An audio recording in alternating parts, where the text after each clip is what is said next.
And the third cat we got was this little white cross-eyed cat called Mozzarella. You may have seen a video of her. There's a Tumblr video I posted that has like almost 300,000 notes on it, and it's been watched several million times, that it's called Mozzarella Does Her Best Impression of a Sausage. And it's me basically filming her. She's lying on her back with her eyes all crossed. And she looks like a giant white sausage. And I just point the camera down and I go, Mozzarella, are you a sausage? And she goes,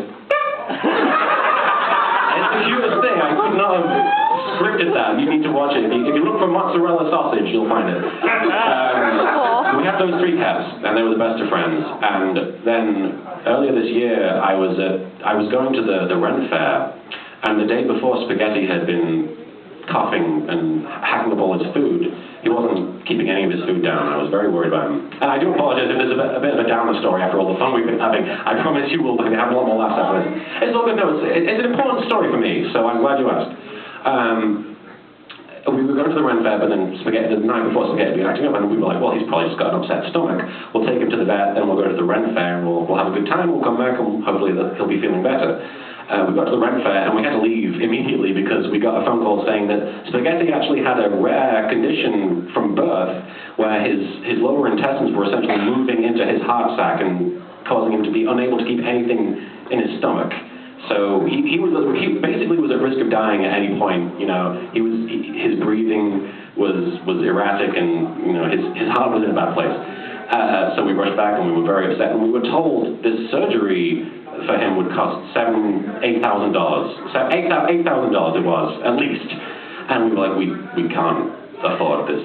Spaghetti means the world to us, but we can't spend $8,000. We'll be destitute. Like, what kind of life could we give him if we don't have any money? And even in that moment, like I almost feel bad that I was thinking about this, but in that moment I was like, I could ask the internet to help. And I put a tweet out, and I made it go. I was sitting in the vet's office with Spaghetti walking around being so confused and upset, and I was crying, and I was making a GoFundMe page saying, please, if you can help out, please help us save our cat Spaghetti's life. And I took a picture of him, and you know, within an hour we'd raised the money.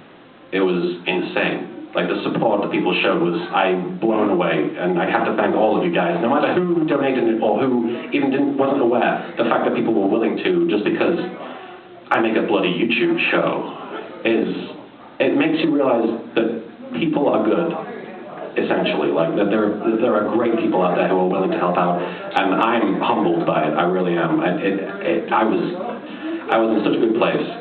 And you guys, unfortunately, know that I'm going somewhere else with this story after that. He got the surgery, he was okay for about 3 months, and then he started coughing up his food, and it was even worse than before. And we were told the surgery would be more expensive than the first time, and there was no guarantee that it would work. And the last thing I wanted is to look at my friend and just know that he's been taken apart and put back together over and over again to try and help him just have a decent life. So we had to say goodbye to him, unfortunately, and I got the tattoo like a week later. So I like knowing that he was with me and that he's still with me. So he's still walking with me, and he means the world to me. He really does. It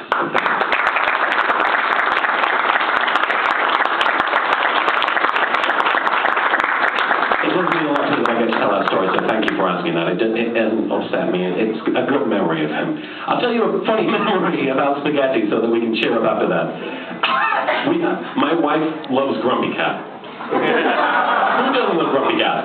And there's a great plush toy of him, and we saw it at Brookstone's one time, and I was like, I'm going to get that for her as a surprise gift and shock her with it. And so I went out and I bought it, and I took this great Grumpy Cat. It's almost lifelike. This great Grumpy Cat plush back, and I put it in the bed, like on the top of the bed, for her to see it and walk in the room and see it and be like, whoa, it's Grumpy Cat! And she wasn't around. But I go to the bathroom, and I come back out, and Spaghetti is on the edge of the bed, hanging, staring at Grumpy Cat, being like, who is this strange cat in the center of the room? And he must have been doing that for like 5 minutes, because I was in the bathroom for a while, and I walked out, he's just hanging there. He's watching it being like, Spaghetti, you know that's not a real cat, right? He's a silly little guy. He really was. I'm sorry. I didn't mean to make you cry. I'm so sorry. He was a great guy. He had a great life, and thanks to the people who donated, he had an extra 3 months of fun, and we really treated him well during that time.